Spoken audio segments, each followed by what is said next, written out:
All right, everyone, welcome back to another episode of the TED Talk. New episode, new player that will be participating in the major. We're keeping it going with the rapid interviews with people that are going to be playing in Austin. Of course, in case you haven't checked out the previous one at this point, there has been so many of them. I don't even know which was the previous one that you've probably watched at the time because I have a couple pre-recorded ones that I haven't even uploaded. But today it's all going to be about OG, and it's all going to be about a Danish AWPer that has been around for a couple of years as nicoodoz.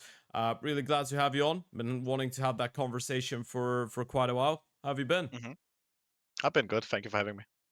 It's an absolute pleasure, man. There's a lot of things to talk about when it comes down to OG and how you got to the Austin Major, but I'm going to take you back a little bit in time. And I want to take you back for the reason that you have not been around in let's say for the majority of the tier 1 fans, you haven't been around pretty much since the Copenhagen Major. So I'm going to take you as far as heroic days, and I'm gonna talk a little bit about that because obviously heroic was a really interesting project. You were the original AWPer before they picked up Dexter for the second half of the season, and you played with us, you played with teddcs, with kyxsan as an IGO. And I want to start it off with, how did you feel about that heroic lineup the moment that it got formed? Because I think for a lot of people it was a pretty exciting project. How did you feel about it at the time?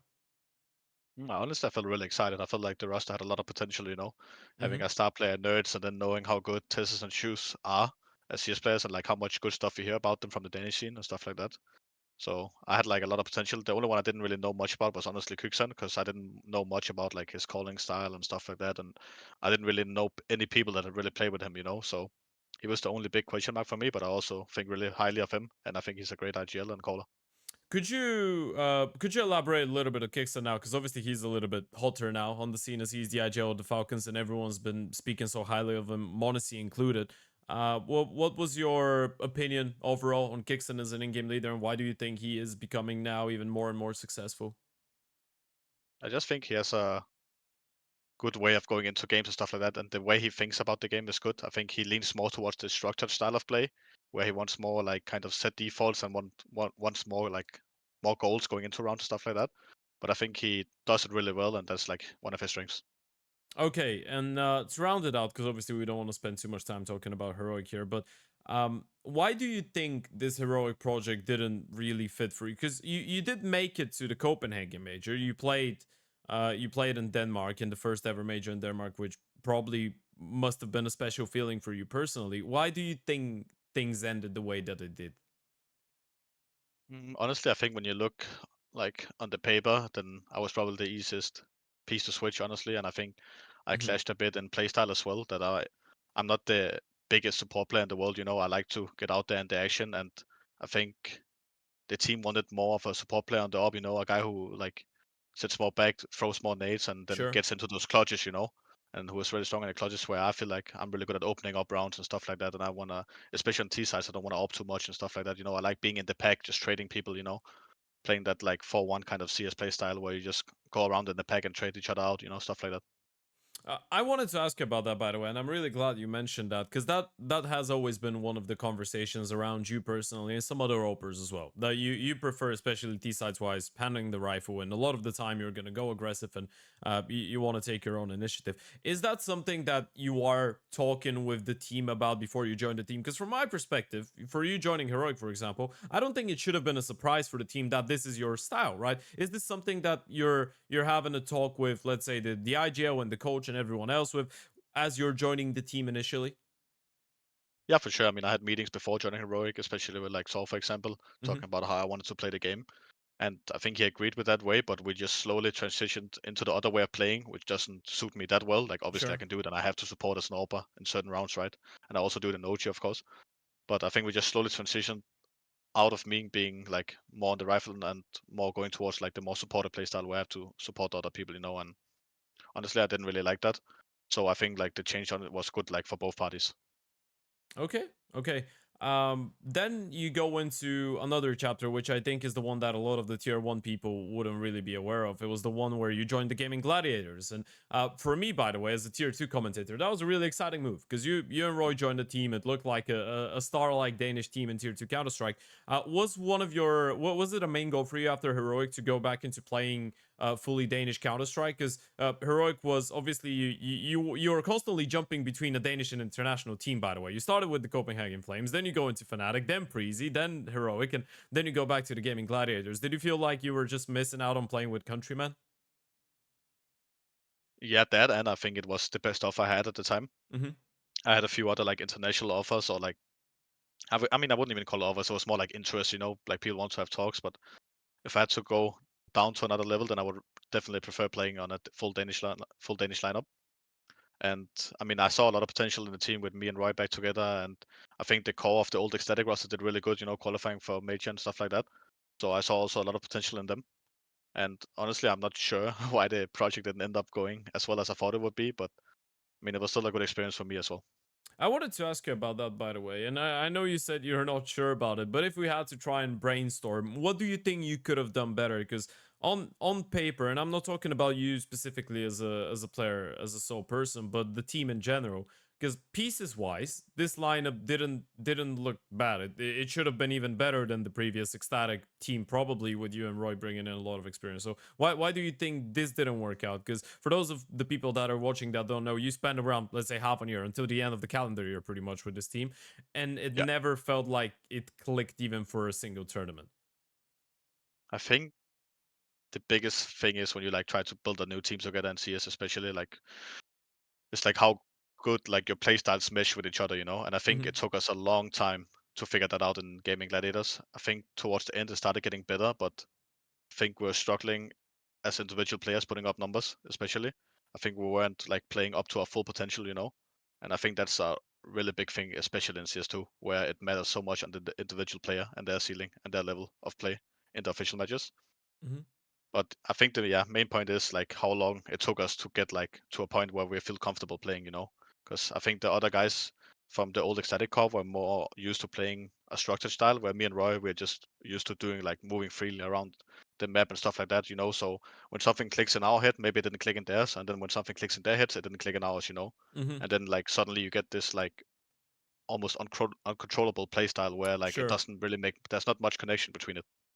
Okay. Would you say, by the way, this is a bonus one, but would you say you are a difficult player to get on the same page with style wise? Because you are quite unique in your approach to the game. Because in CSGO, maybe aggressive opening and playing a little bit more for entries and more entry attempts on T side. CT side is obvious, but even nowadays, there's quite passive CT side opers. But would you say that you holding on to that style through the transitions from games has made you a little bit difficult to actually be compatible, maybe with different projects?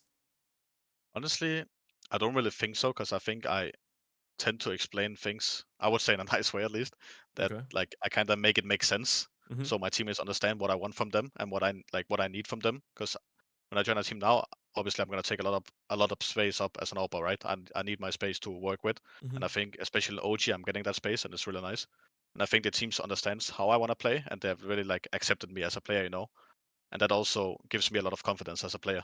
So I don't think I'm like necessarily hard to work with, but it does take some time to adapt with, because especially if they're used to playing with an AWPer like the entire career who plays AWPs on T side, Yeah. and they're used to like he can lock those angles and these angles, but suddenly we can't do the same. So now we have to adapt. Maybe we have to use a flash extra.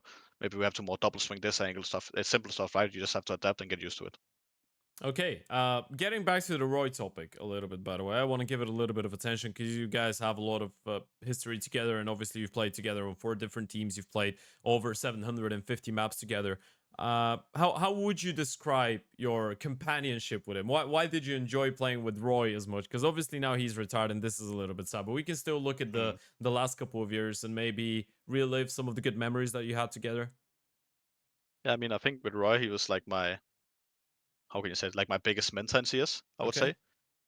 I think he's taught me a lot of stuff that I know now, and the stuff he's taught me, I've like took that in and then tried to bring it to another level, like expand on it, if you can say so. Mm-hmm. So I think he's definitely been the one that taught me the most, and also HooXi, of course, back in Copenhagen Flames, because when they joined the lineup, where it was only like me and Yabi, where Sufan, roeJ, and HooXi joined, I was pretty new to the game, Like I haven't played in a team for that long, and I didn't know much about Counter-Strike. I wouldn't call myself a robot, but honestly, I wasn't that smart back then. Like I didn't know Okay. what to do in the right scenarios.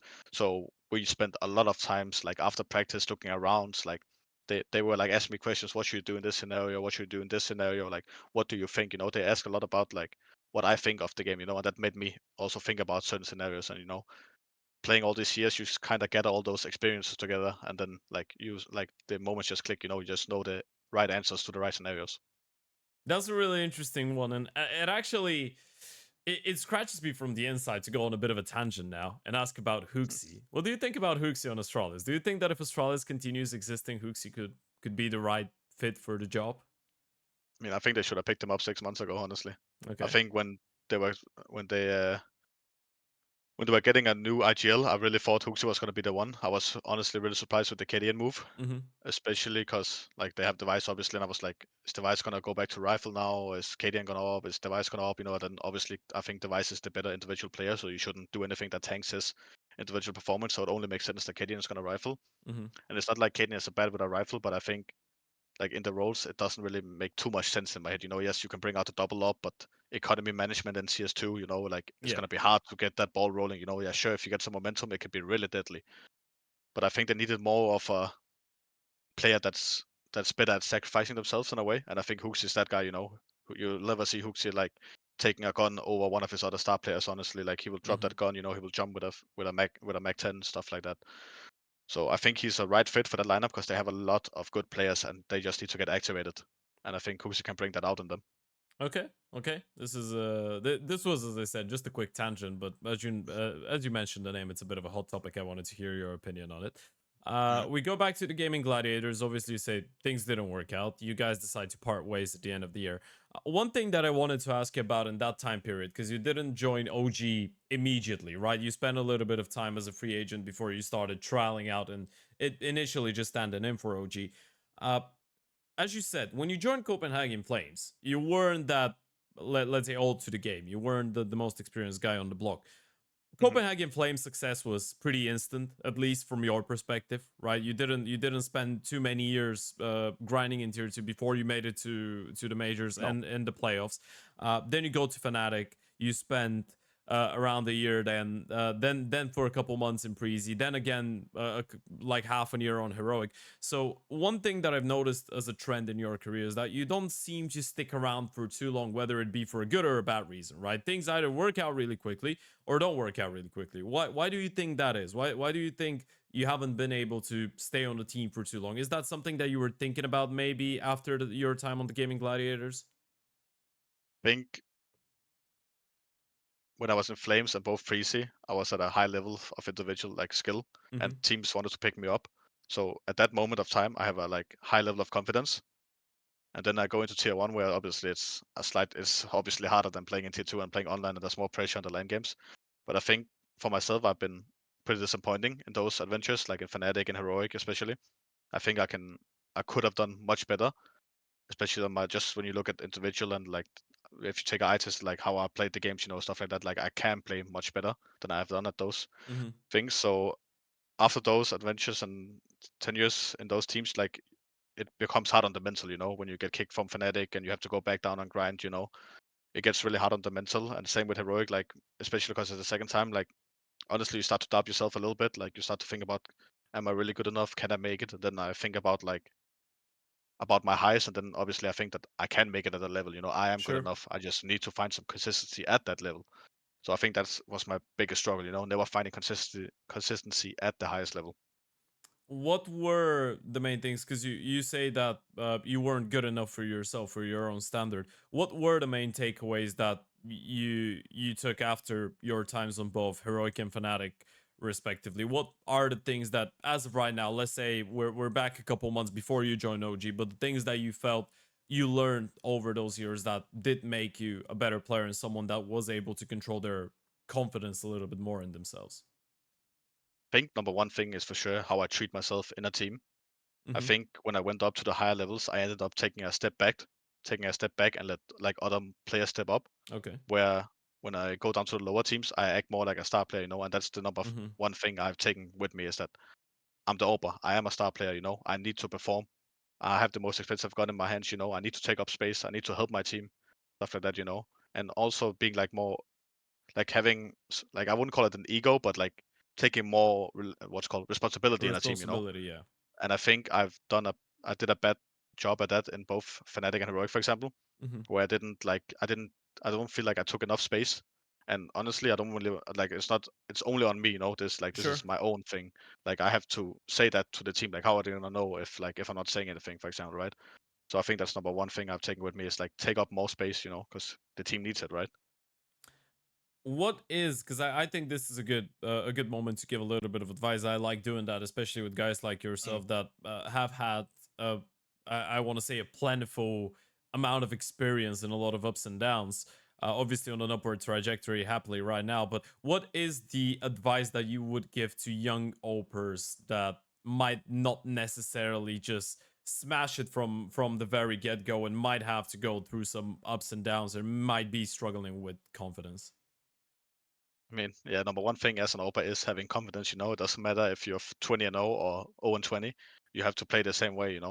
You you can't get scared and take a step back. You have to man up and take those fights on the AWPer. You can't just I don't want to hold this angle because I'm scared. Okay. CS2 is gonna swing me. You have to man up. Like sometimes, yeah, you're gonna get swung in CS2 and you can't hit a shot. It's like that's just how the game is designed nowadays. Like you just have to accept it. Like Hmm. sometimes I'm like in my head, yeah, I need to kill this guy, but what can I do? I just move on to the next round. So I think just having a strong mental, because opening in this game is objectively harder, I would say. So it's just about keeping a high level of confidence, and making sure that you trust your teammates and they trust you back. Okay. Okay. Really, really happy with this one. Then I suggest we keep it going with you joining OG. So how Mhm. did that entire thing come about? Who approached who?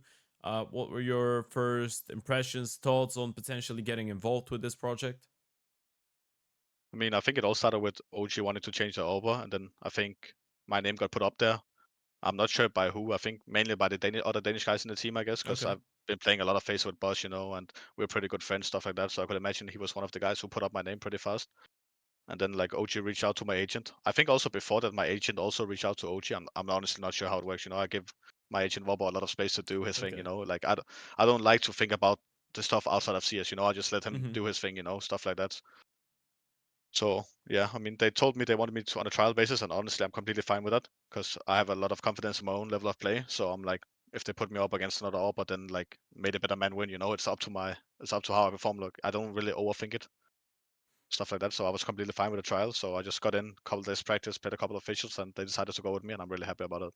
Did you feel like this was a great opportunity for you to finally come in with a bigger organization and be the leader and the star that you spoke about? Because this is the first time you're actually joining that type of a project on a bigger org where you are the most experienced guy and you Mm. probably have a bigger voice on the team. Was that something that you were looking for actively as well? Yeah, for sure. I think I'm getting to a place in my career where I have to be that guy, especially played a lot of big tournaments, stuff like that. Like people are gonna kind of look up to me in a way, and I think Hmm. I honestly had a pretty early talk with our coach Lambert about he told me pretty early like you're probably not really used to it, but now you're gonna be the main guy. Like people are gonna look at you. You have to like be a leader and stuff like that. So I think it's really nice for a change trying this out. And I think I took the role well with me. I think I'm also doing a decent job at it. Obviously, some things can improve on stuff like that. And I mean, it's a new learning experience for me as well, to be honest. I have like all this experience, yeah, sure, but I'm not sure how to use it yet. Sure. Being that guy. So that's also something I'm working on.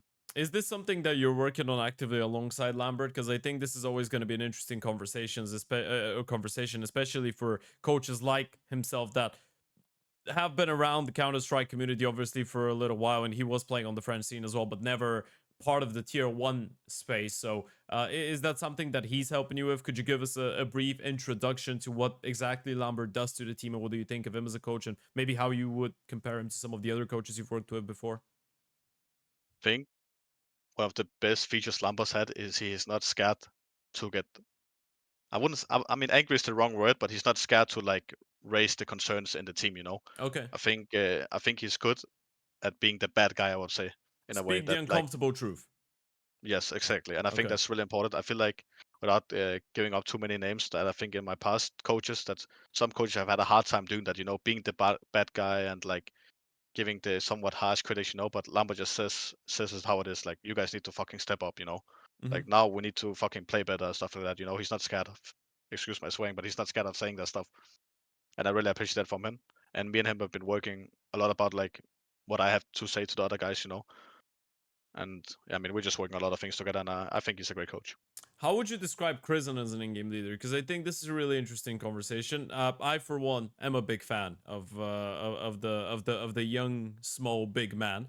I've had him on the channel for two interviews. One of them online, another one in person at the Copenhagen Major. I Mm. absolutely love the guy as an in-game leader. I think he's got massive potential. What would you say as someone that has played with him for a couple months now on a team for an 18-year-old? He is the youngest IGO you've ever played with.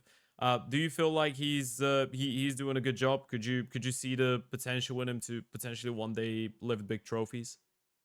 For sure. I mean, I think the first thing after playing with him for a couple months is that I'm surprised like how good he actually is.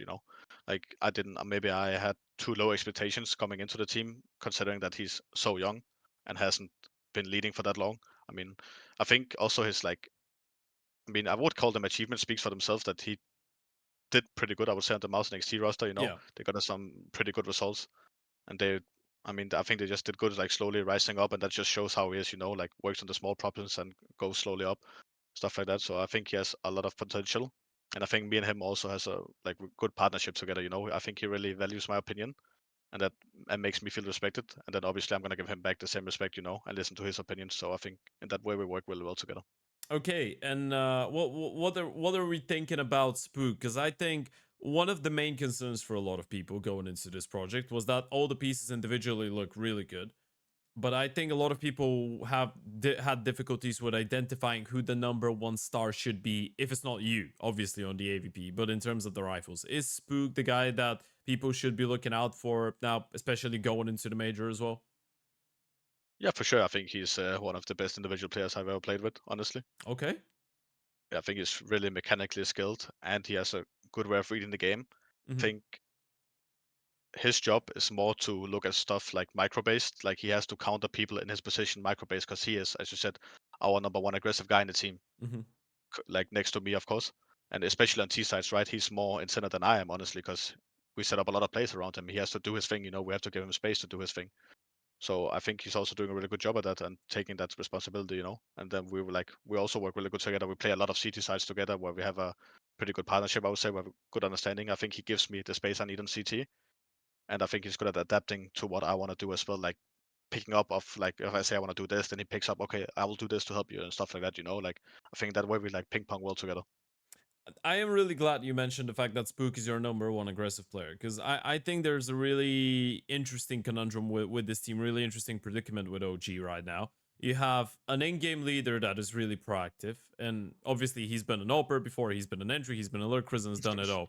all. But you have an in-game leader that loves being proactive on both the T and the CT side. You have yourself that are a really aggressive AWPer on both the T and the CT side. On the T side, obviously not with the AVP, but with the rifle. And then you have Spook, who's used to being a star player as well. So, how do you find the right balance on the team? What are the conversations like to feel everyone or make everyone feel like they are getting the necessary space? And is that just Fico and Buzz being the good old I guess miners, coal mine workers that are doing all the dirty work to make you guys feel comfortable? I think honestly it's all about like chemistry. We have a good feeling about the game. Like we talk a lot in game about where can we like exploit people, like on what Hmm. side, where does it make sense. So honestly it's more about like if it's, let's say we're playing ancient and their mid is super weak, then obviously Spook is the main man. He's gonna get the Sure. space to call stuff like that. But I think what makes this team connect really well is that Buzz and Fico, for example, they're not scared of giving their input as well. Like they're all saying like, guys, we can go away, and this guy, he's fucking doing this shit every round, like we just do this and he's gonna die. And obviously, Buzz and Fico don't maybe get as much space as we others do on like those T sides, for example, but they're really good at giving those valuable key feedbacks. Like, okay, it doesn't even have to be much, it's just like we can easily end a nade. This guy uses his nades early, It's like super simple stuff, but it's super like valuable, because Hmm. rest of us might not see that. Like if we're playing a map like Inferno, how are we gonna know if like the F's guy is like fucking spamming his nades every round? Like we're not gonna know that without input from the other players and stuff like that. So I think our team chemistry being really good helps that out. Like we're all involved in the conversation. Like it's not like it's only me, kyxsan, and Spooke talking in freeze time. It's all five of us speaking together about what we can do and how we can win.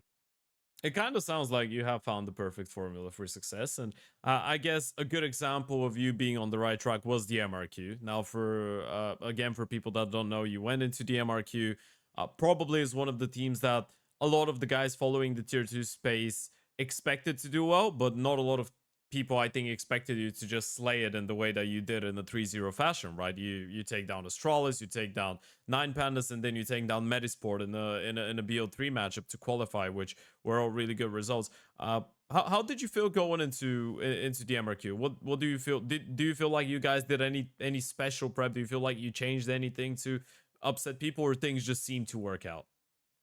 I mean, I don't think we changed anything, honestly. I think like going into the MRQ, we had some team talk stuff like that, and I think my number one biggest point was that we don't have to change anything. Hmm. We just do whatever we want. Like if we do, we just do the normal prep.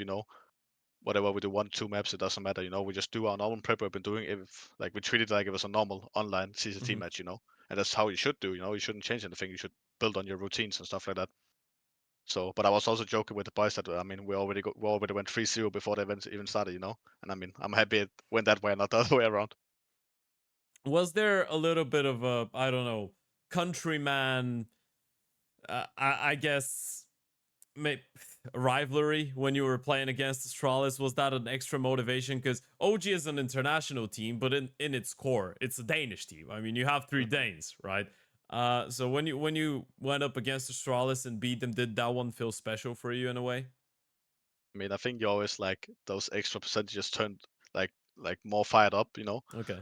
when you play against your own countrymen, stuff like that. But it's not gonna change too much. But you always have that feeling like you're a little. Maybe you could say you're a little more on edge as well when you're playing the game, stuff like that. Like you really want to beat them. Like Okay.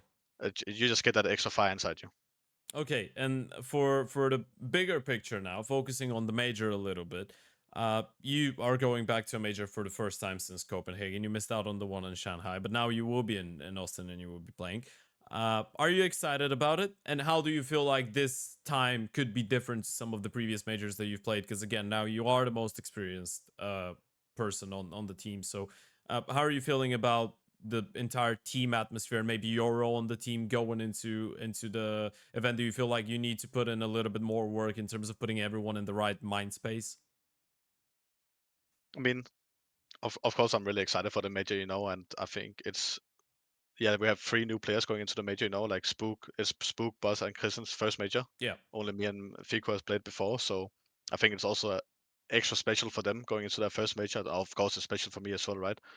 But for me, it's also like getting to the right mental state, treating it like any other tournament. It doesn't matter if it's a major or if it's a CCC match. You have to go in there, give you 110%, and then Hmm. you go out on top, hopefully. So, I mean, it's just about getting in shape before the major. I think we have had slightly shaky results going up to it now here, going out Hmm. of CCT and the A1 league. But honestly, that's not too surprising. I would say. I think in my past experience as well, I've had a bit of lows going into a major because like you go to a really high, when you qualify to the major, and then you Yeah. have to like calm down again, and you have to like set yourself up for the games again, and it can be hard to get that reset, like just reset like that. It can be really hard, but I have a lot of confidence in this team for sure. That's something I wanted to ask you about, and this is going to be one of the last questions that I ask of you because this is already going for a little bit too long. But you mentioned you bombed out of some online competition. Now, bar the MRQ, I've written down all the teams that have eliminated you from tournaments in the last 1 month. Bear with me. Bedboom, Spirit Academy, Astrum, and Parivision. What is the one thing that unites all of those teams? They are from the CAS region. So what is going on there? Is there some weird energy around CAS teams or the way that they play the game that makes it extra difficult for you guys? Because those are the only teams that you've lost to in the last couple of months. I mean, I would just call it CS2. Honestly, I think anyone can beat anyone. It's like whoever shows up and shoots the hardest. Okay, so we're not putting any emphasis on the fact that they're all coming in from the same region. That doesn't mean a thing. I mean, I don't really think about that. Maybe it could be some kind of play style stuff. I mean, Yeah. I don't really think about that. You know, when we look back at the games, we see a lot of rounds where we fuck up and where we can improve on and where we can do better, you know? So we don't really put too much thought into the enemy team and how they beat us. We put more effort into ourselves and what we can do better. Okay. First round in the stage one of the major. You're going to be starting things off from the 3rd of June from the very beginning. You're playing against Complexity. How are you feeling about this one? Excited to be back playing against NA's finest for the first time in a long time? I mean, all I see is some juicy VS points. Okay, so you're confident going into this one. And lastly, I guess this is a good way to put an end to it. What should people that have not watched OG so far in 2025 and are going into the major, let's say primarily tier 1 fans that haven't had the chance to see you guys should expect out of OG throughout that Austin major? I mean, hopefully we can show some great counter strike at the major, you know, show our highest level. I think we have a really high ceiling on the team and we just want to show that to everyone out there. Okay, thank you very much for coming over. It was a blast. Had a really good time, and wish you the best of luck at the major.